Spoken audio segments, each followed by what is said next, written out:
This is Latter-day Presentations, where we discuss topics and issues of faith for Latter-day Saints.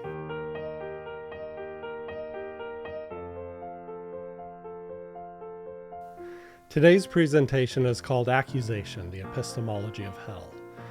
And there are some articles that I've written that are sort of source material for this presentation. They offer kind of a background on what I'm going to be presenting here. So I'm going to link to those on the show notes page, and I hope those articles are helpful to you. Now let's begin by going back in time. Okay? Where do we hear about accusation in the scriptures? Well, in Revelation 12, we have this passage that talks about the war in heaven. And let's read that. It says, "Then there was a war in heaven. Michael and his angels fought against the dragon, and the dragon and his angels returned the fight. But the dragon was defeated, and there was no longer any place for them in heaven. Then the huge dragon was thrown out, that ancient snake who is called the devil and Satan, who deceives the entire world, was thrown down to the earth, and his angels with him.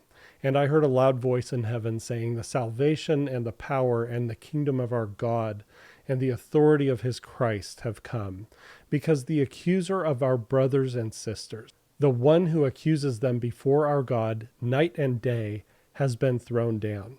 But they conquered him because of the blood of the Lamb and because of the word of the message of their testimony, and they did not love their lives enough to avoid death. Rejoice, heavens, because of this, and all those who live in them. But woe to the earth and the sea, because the devil has descended upon you. He is terribly angry because he knows that he only has a little time left."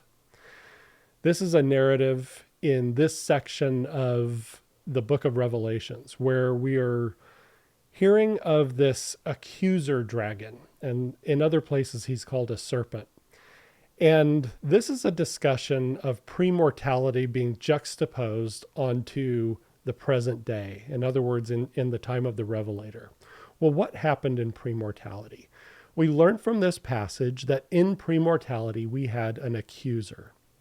And this accuser is envisioned in the form of a dragon. And he is labeled and confirmed to be Satan, our accuser. And in other passages in the book of Revelation, we are given a little bit more information about him and how he operates. Now, as we talk about Satan as being our accuser in premortality, that begs some questions, right? Like, what might have been the accusations leveled against our heavenly family in premortality? Okay. Here we have a couple of scriptures. "Behold, here am I, send me, I will be thy son, and I will redeem all mankind, that one soul shall not be lost." That's a famous passage from the book of Moses, where we hear Satan saying that he has a framework, he has a plan of salvation that guarantees the exact same outcome for every one of our heavenly parents' children. And the implication of this statement is that if you don't follow this plan, well, you're not as loving or empathetic as the Satan figure. In this passage, he is also telling us, I am the most loving. I am the most empathetic. If you are okay with souls being lost, then you are neither loving nor empathetic. You can see how this statement contains an accusation that would have been used against our heavenly parents and against us in premortality, all of us who were inclined to support the Father's plan. Here's another passage. "The dragon was defeated, and there was no longer any place for them in heaven. Then the huge dragon was thrown out, that ancient snake who is called the devil and Satan, who deceives the entire world, was thrown down to the earth and his angels with him." Here we have a discussion of how Satan and his angels were cast out of our heavenly home. And what might they have been saying during that process? Well, they're being excluded, right? This plan is exclusionary. You hate free speech. You're afraid of the truth. We're being censored. We're oppressed. We're victims. Those are all accusations that would have been coming our way as those spirits departed from the presence of our heavenly parents. Now, here is biblical scholar N.T. Wright on Revelation 12. He says, "Don't be surprised that the dragon is out to get you, with more of his foul but powerful accusations spat out like a flood. His basic nature of accuser is now driving him more and more frantically to the attack, to accuse where it's justified and where it isn't, to drag down, to slander, to vilify, to deny the truth of what the Creator God and his Son, the Lamb, have accomplished and are accomplishing." Here we have a medieval painting, and it shows the dragon figure, the Satan, spitting out a flood towards a woman. And this woman is the church. In the book of Revelation, we have this narrative of the dragon figure vomiting and trying to overcome the church with a flood.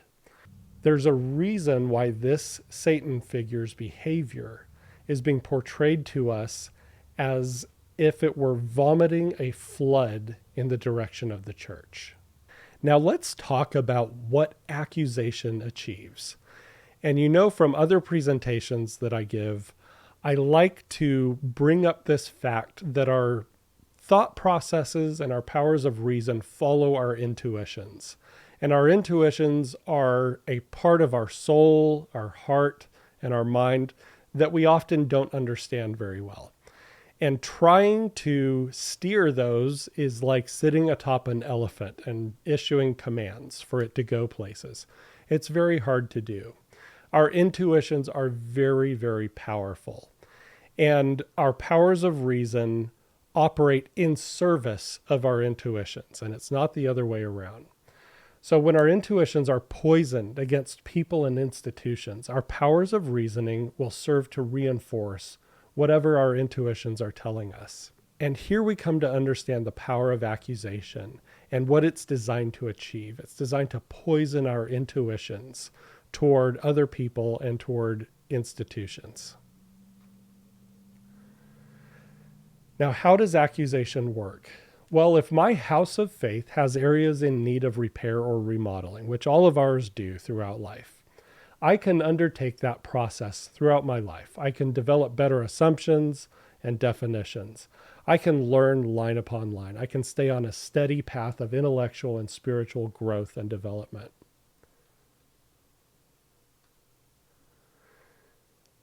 This diagram comes from my epistemology presentation, and this is what that looks like when we approach our gospel questions and our gospel understanding with this kind of a rigorous process. It has the effect of keeping our intuitions and our powers of reasoning aligned in ways that God can influence us and steer us toward the very best understanding of gospel concepts. But if we adopt a simple accusation-based epistemology, we have the opposite objective in mind. It doesn't look to remodel, it looks to destroy. It says the house can't be saved. Accusation is described as a flood unleashed against the church. Remember that medieval painting from Revelation 13 about the accuser dragon spitting forth, vomiting forth a flood against the church. It's not designed to honestly examine the church or reform it. Accusation is designed to overwhelm and destroy. That is the end goal of accusation. Accusation as epistemology has a core assumption. If you can't answer every one of my accusations to my satisfaction, then your belief system is invalid. It's designed to tip the scales in the direction of disillusionment by dumping high volumes of accusations of various truthfulness and quality. And once our scales have tipped in the direction of doubt and disillusionment, the accuser wants to keep dumping truckloads and truckloads of dirt, dumping dirt even on things that are good.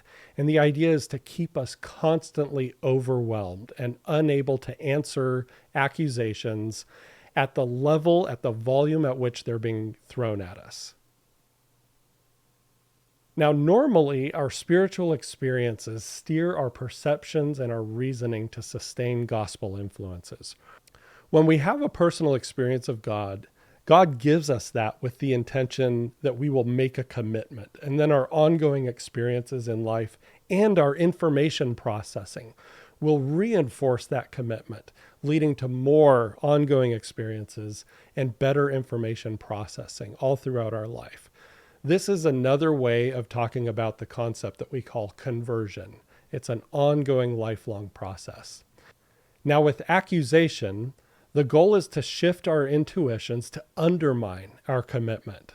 So we negatively reinterpret our past experiences of God, our experiences of joy in a faith community, and so forth. And the goal is to undermine our commitment and cause a negative reprocessing of all of our previous experiences. So we have this decommitment, and then we seek out validating narratives to justify the decision that we've made to disengage and reject the gospel. And then our information processing is constantly done in the service now of doubt and disillusionment. And we end up consuming more and more accusation to feed this process and this cycle of constant decommitment, validating our narratives, and processing our information in ways that lead us away from God. Now let's talk about anger, because when it comes to our intuitions, anger is a very, very powerful emotion that affects our intuitions in very important ways. Dr. Jennifer Lerner at Harvard University is one of the world's foremost researchers on anger and its impact on our thinking. She says, even when the object of subsequent judgments bears no relation to the source of one's anger, anger increases a desire to blame individuals, tendencies to overlook mitigating details before attributing blame, tendencies to perceive ambiguous behavior as hostile, tendencies to discount the role of uncontrollable factors when attributing causality, and punitiveness in response to witnessing mistakes made by others. She says being perceived as angry can increase one's social status, and relative to sadness and neutral emotion, anger activated heuristic processes. In other words, more stereotypical judgments, less attention to the quality of the arguments, and more attention to the superficial cues of the message. So looking at these conclusions here, we can understand that anger is definitely going to warp our intuitions. An accuser has a goal of keeping us angry so that we process information in a very different way than we were processing it before. Again, the idea is to overwhelm and steer and manipulate our intuitions so that our powers of reasoning are in the direction of blame and hostility and punitiveness and all of those kinds of things. Let's look at a historical example of this. And Thomas B. Marsh, when he came back to the church, he gave a talk in the Salt Lake Tabernacle where he spoke of his experience of apostasy. And let's read his words. He says, "I have sought diligently to know the Spirit of Christ since I turned my face Zionward, and I believe I have obtained it. I have frequently wanted to know how my apostasy began, and I have come to the conclusion that I must have lost the Spirit of the Lord out of my heart." Okay, let's pause and just say, when you lose the Spirit of the Lord, your intuitions are definitely going to change. And let's look at how Marsh's intuitions changed and his powers of reasoning and all of his emotional and intellectual energy followed that change in his intuitions from losing the Spirit of the Lord. The next question is, how and when did you lose the Spirit? I became jealous of the prophet, and then I saw double and overlooked everything that was right and spent all my time in looking for the evil. And then when the devil began to lead me, it was easy for the carnal mind to rise up, which is anger, jealousy, and wrath. I could feel it within me. I felt angry and wrathful, and the Spirit of the Lord being gone, as the scriptures say, I was blinded, and I thought I saw a beam in Brother Joseph's eye, but it was nothing but a mote. And my own eye was filled with the beam, but I thought I saw a beam in his, and I wanted to get it out. And, as Brother Heber says, I got mad. And I wanted everybody else to be mad. I talked with Brother Brigham and Brother Heber, and I wanted them to be mad like myself. And I saw they were not mad, and I got madder still because they were not. Brother Brigham, with a cautious look, said, "Are you the leader of the church, Brother Thomas?" I answered, "No." "Well then," said he, "why do you not let that alone?" Well, this is about the amount of my hypocrisy. I meddled with that which was not my business. But let me tell you, my brethren and friends, if you do not want to suffer in body and mind, as I have done, if there are any of you that have the seeds of apostasy in you, do not let them make their appearance, but nip that spirit in the bud. For it is misery and affliction in this world and destruction in the world to come. Again, here we have an example of Thomas B. Marsh, his intuitions changing, and then all of his powers of reason operating in service of his new poisoned intuitions. And here he's looking to validate and validate and validate all of his anger, and that seeking of validation became a compulsion for him. He went around looking for somebody to validate this seething rage that he felt. And again, this is a very good case study of what happens when our intuitions are poisoned in the direction of anger. Now let's talk about heaven and hell, because I want to use these terms a little bit more as we proceed through this presentation. Latter-day Saints believe that heaven and hell are states of mind, not final destinations. When we talk about final destinations, we're going to use different language other than heaven and hell. We're going to talk about celestial, terrestrial, and telestial kingdoms or worlds, for example. However, heaven and hell, thinking of those as states of mind, is a very, very useful frame of reference. C.S. Lewis in The Great Divorce offers maybe my favorite discussion of the nature of heaven and hell as states of mind. C.S. Lewis says, both good and evil, when they are full grown, become retrospective. Not only this valley, but all their earthly past will have been heaven to those who are saved. Not only will the twilight in that town, but all their life on earth too, will then be seen by the damned to have been hell. That is what mortals misunderstand. They say of some temporal suffering, no future bliss can make up for it, not knowing that heaven, once attained, will work backwards and turn even that agony into a glory. And of some sinful pleasure, they say, let me but have this, and I'll take the consequences, little dreaming how damnation will spread back and back into their past and contaminate the pleasure of the sin. Both processes begin even before death. The good man's past begins to change so that his forgiven sins and remembered sorrows take on the quality of heaven. The bad man's past already conforms to his badness and is filled only with dreariness. And that is why, at the end of all things, when the sun rises here and the twilight turns to blackness down there, the blessed will say, we have never lived anywhere except in heaven. And the lost, we were always in hell. And both will speak truly. This is a very profound concept. When your state of mind is heavenly, all of your past begins to take on the quality of heaven. Even very, very difficult things that we've gone through, they become learning experiences. They turn into diamonds that we use to bless other people. Now, when our state of mind is hell, everything in the past becomes hell. And we reinterpret even positive, joyful experiences as somehow deceptions and evil in some way. This is the power of poisoning of our intuitions, and accusation is the primary mechanism for doing this. Heaven and hell are upward and downward spirals. The upward spiral of heaven, if this is your state of mind, you're going to have healthy processing of reality. You're going to have grace, joy, order, holiness, and forgiveness and repentance. Those are your upward spiral, and it's a joyful way to live. In the downward spiral of hell, when hell is our state of mind, we operate in delusion. We're full of resentment and chaos. We are full of neediness and accusation and constantly craving validation instead of repentance. Hell can be observed in historical movements in the past. Here we have a picture of what's called a struggle session, and these took place in China under Mao Zedong. And I'm going to read a quote from a historical treatment of the Cultural Revolution in China, where people were tortured and humiliated by crowds that were consumed with an accusatory spirit. says the motto of the socialist education campaign, after all, was never forget class struggle.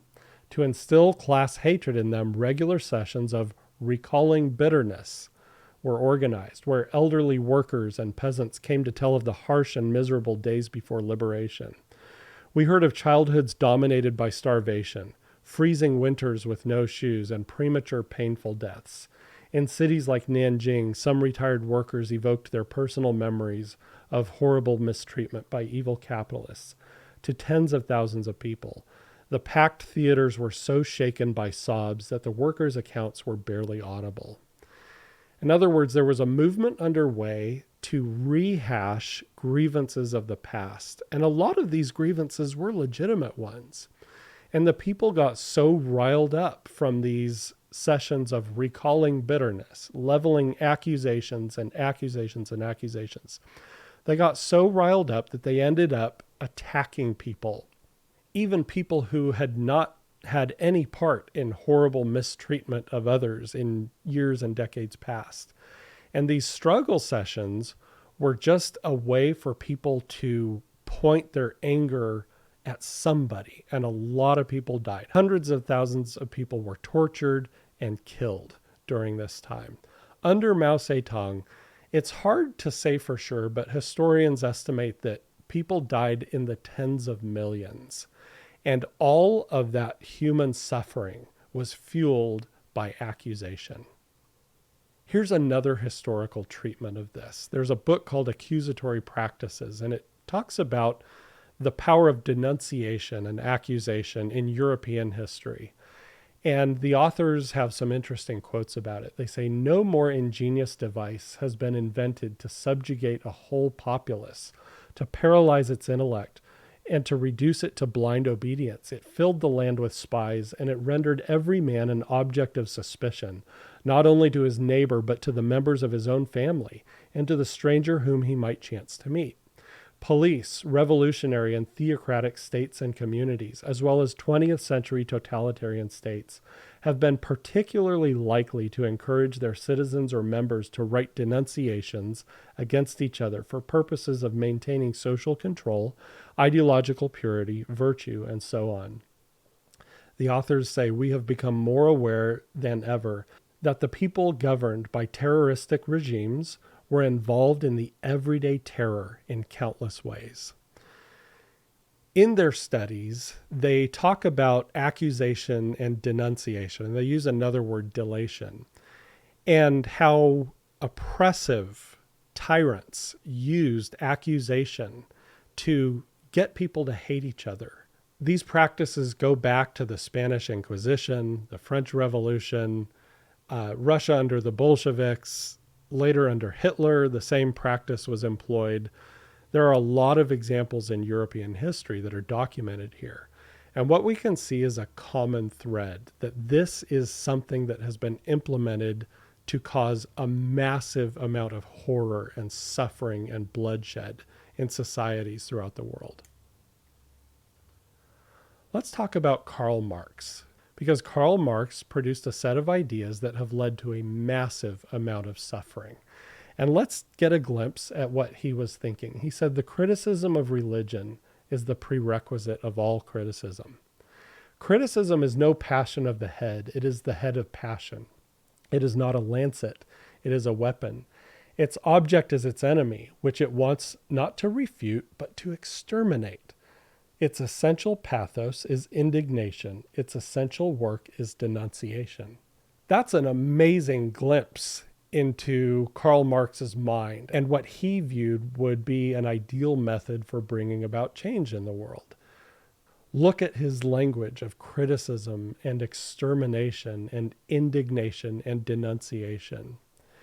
His biographer, Robert Payne, says there were times when Marx seemed to be possessed by demons, when rage overflowed in him and became poison, and he seemed to enter into a nightmare. Now, why would his biographer conclude this? Well, looking at Marx's life, it's very, very clear that he was under the influence of an accusing spirit.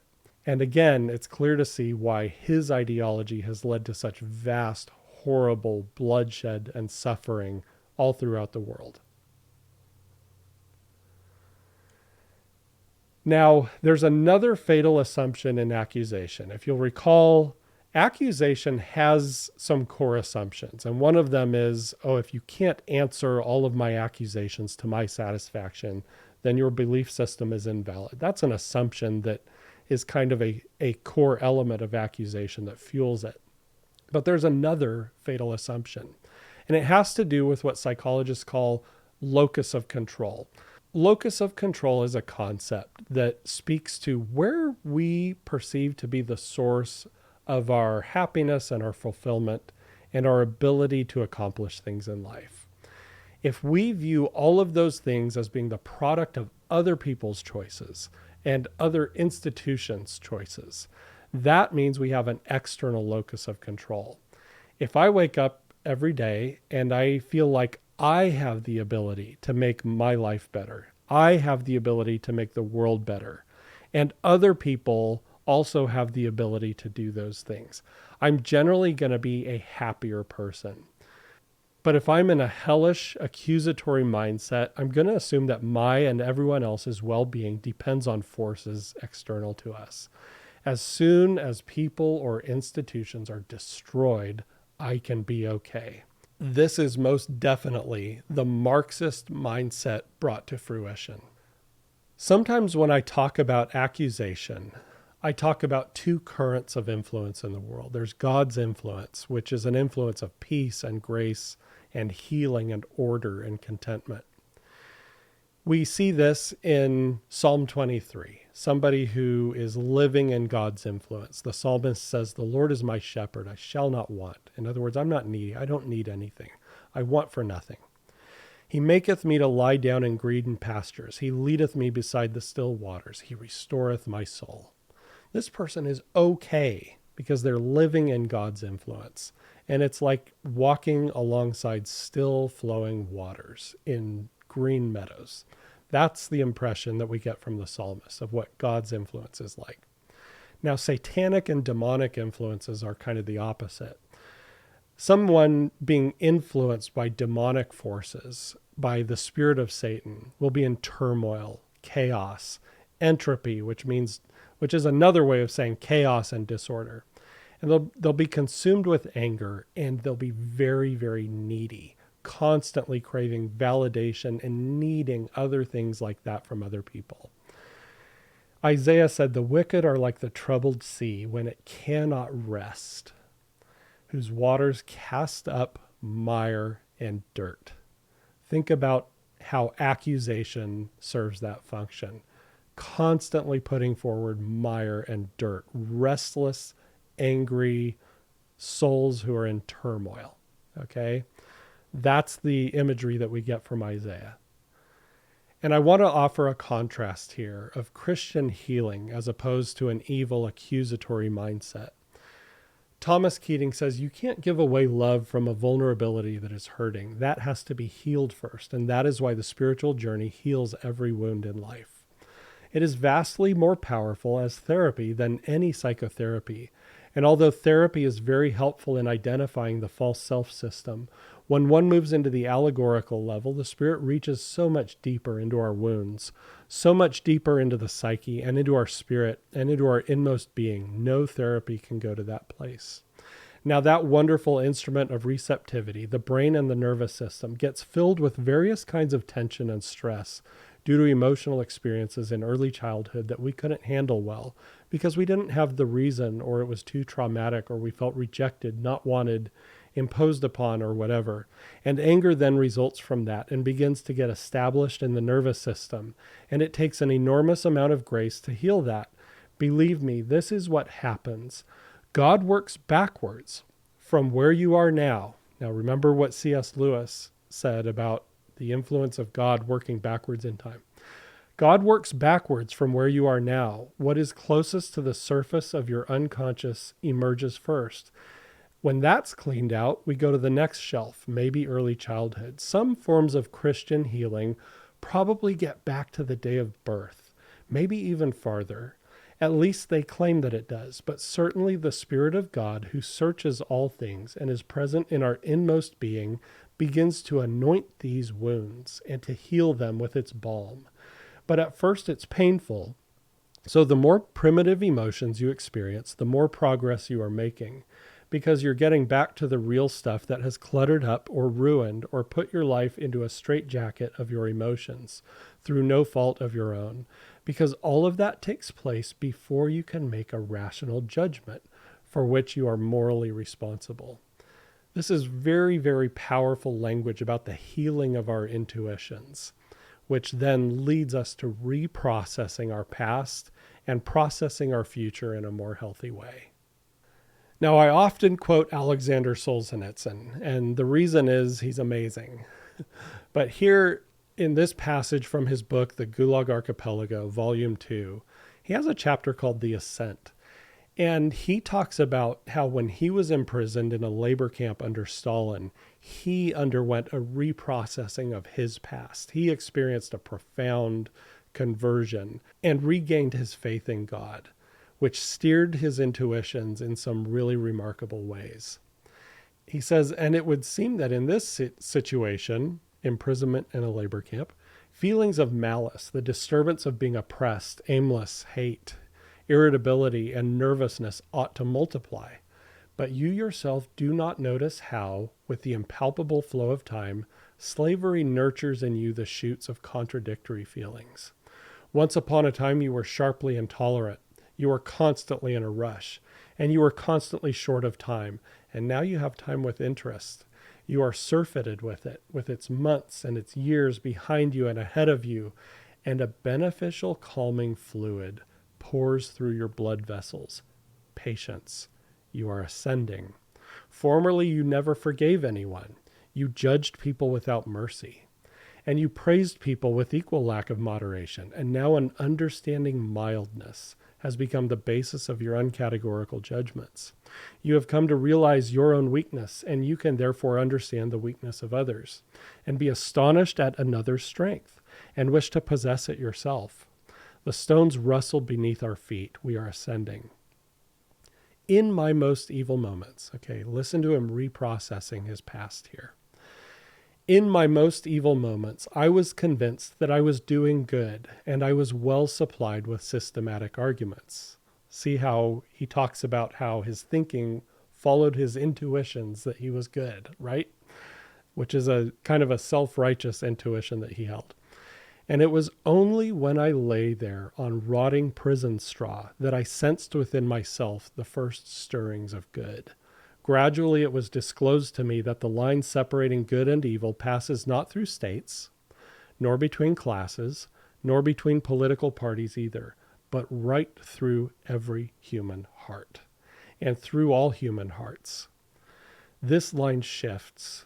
Inside us, it oscillates with the years, and even within hearts overwhelmed by evil, one small bridgehead of good is retained. And even in the best of all hearts, there remains an uprooted small corner of evil. Now imagine if you have the Spirit of God helping you to reprocess your past and see things in a new light, as Solzhenitsyn did. And imagine you are coming to these conclusions. How likely would it be that you would want to lash out and accuse other people? Not very likely. That is a simple fact. When we're under the influence of God's Spirit, we are going to see things in this way. We're going to see that everybody has some amount of good and bad at work in their soul. And we're going to be a lot more patient and a lot more eager to forgive and offer grace. So an alternative to accusation is constructive criticism. President Oakes had an article in the Ensign in 1987 about criticism, and I highly recommend reading every word of it.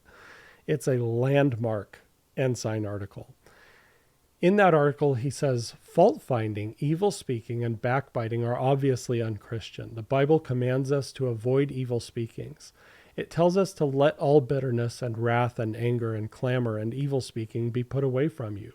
Modern revelations direct us to avoid backbiting, evil speaking, and finding fault one with another. We are given these commandments for a reason. The Apostle Paul advised the saints to grieve not the Holy Spirit of God by evil speaking. Of fault finders, President Brigham Young said the Spirit of God has no place in such persons. The primary reason we are commanded to avoid criticism is to preserve our own spiritual well-being, not to protect the person whom we would criticize. Here, President Oakes is saying, when we talk about avoiding our impulses to criticize and accuse and lash out in anger, it's not necessarily the other person's well-being we're talking about. This is for our well-being, because we want to have the Spirit with us. President Oakes continues, the counsel to avoid destructive personal criticism does not mean that Latter-day Saints need to be docile or indifferent to defective policies, deficient practices, or wrongful conduct in government or in private organizations in which we have an interest. Our religious philosophy poses no obstacle to constructive criticism of such conditions. He says the gospel message is a continuing constructive criticism of all that is wretched or sordid in society. But Christians who are commanded to be charitable and to speak the truth in love should avoid personal attacks and shrill denunciations. Our public communications, even those protesting against deficiencies, should be reasoned in content and positive in spirit. Here he's giving some very important advice. The scriptures tell us that bearing false witness is a sin. And they also tell us to not call good things evil and evil things good. I know from personal experience that when my spirit has been accusatory and critical, and I'm just going to say it is a constant battle to not go there, because there are so many offensive things day after day that happen out in the world and in the church and all over the place. And we're constantly having offensive things put before us. But if I let myself get an accusatory spirit, if I let myself get stirred up to anger, those have been situations in my life where I have ended up calling good things evil and calling evil things good and bearing false witness. I'm speaking from hard personal experience here. That is why when I talk about civility and being measured in our criticisms, it's not out of self-righteousness. It's the exact opposite. It's because I've made many, many mistakes in these areas over the years. So a final thought on constructive criticism. What are some things that we can do to cultivate that spirit instead of an accusatory spirit? Well, we can pray daily for the gift of charity. We can pray for strength to love our enemies. And whenever possible, we can criticize ideas and movements instead of people. We can understand that other people's behavior is not our moral compass. The fact that somebody else behaves in a horrible way doesn't mean that I need to respond in a horrible way. Okay? And when we are invited to hell, we can decline the invitation. When we are accused, that is an invitation to hell, and we can decline it. We can return accusation with something better. We can show people a glimpse of heaven. That is our task as disciples of Jesus Christ. Again, these things are easier said than done. I have made countless mistakes in these areas, and I guarantee you in the future I probably will again. But we can try. We can certainly try, and when we get things wrong, we can try to make them right. Thank you for joining me for this presentation. This has been an episode of Latter-day Presentations. We would like to remind viewers that our channel represents our own views and not necessarily any official positions of the Church of Jesus Christ of Latter-day Saints. We hope this presentation has been informative. Our notes for this show are at Nauvoo Neighbor, and the link can be found in the show description. Also in the show description, we have a link to provide feedback. If you would like to suggest a topic for discussion, or if you would like to contribute a presentation on a topic of interest to you, let us know. Thanks again for joining us.